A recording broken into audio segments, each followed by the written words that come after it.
एक शिष्य अपने गुरु से सप्ताह भर की छुट्टी लेकर अपने गांव जा रहा था।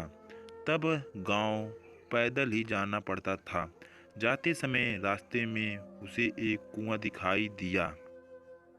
शिष्य प्यासा था, इसलिए उसने कुएं से पानी निकाला और अपना गला तर किया।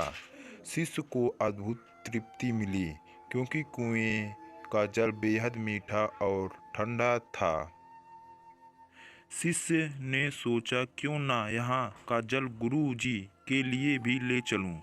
उसने अपनी मशक भरी और वापस आश्रम की ओर चल पड़ा। वह आश्रम पहुंचा और गुरुजी को सारी बात बताई। गुरुजी ने शिष्य से मशक लेकर जल पिया और संतुष्टि महसूस की। उन्होंने शिष्य से कहा, वाकई जल तो गंगा जल के समान है।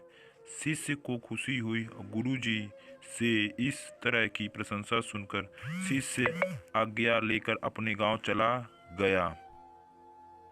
कुछ ही देर में आश्रम में रहने वाला एक दूसरा शिष्य गुरुजी के पास पहुंचा और उसने भी वह जल पीने की इच्छा जताई। गुरुजी ने मशक शिष्य को दी।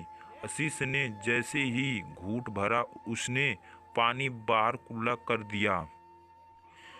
शिष्य बोला, गुरुजी, इस पानी में तो कड़वापन है और ना ही यह जल शीतल है। आपने बेकार ही उस शिष्य की इतनी प्रशंसा की। गुरुजी बोले, बेटा, मिठास और शीतलता इस जल में नहीं है तो क्या हुआ? इसे लाने वाले के मन में तो है। जब उस शिष्य ने जल पिया होगा तो उसके मन में मेरे लिए प्रेम उमड़ा।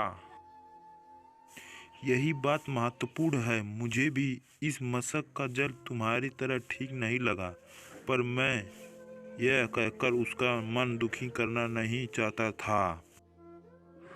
हो सकता है जब जल मशक में भरा गया तब वह शीतल हो और मशक के साफ ना होने पर यहाँ तक आते आते यह जल वैसा नहीं रहा। पर इसे लाने वाले के मन का प्रेम तो कम नहीं होता ना। इस कहानी से हमें सीख मिला, दूसरे के मन को दुखी करने वाली बातों को टाला जा सकता है और हर बुराई में अच्छाई खोजी जा सकती है।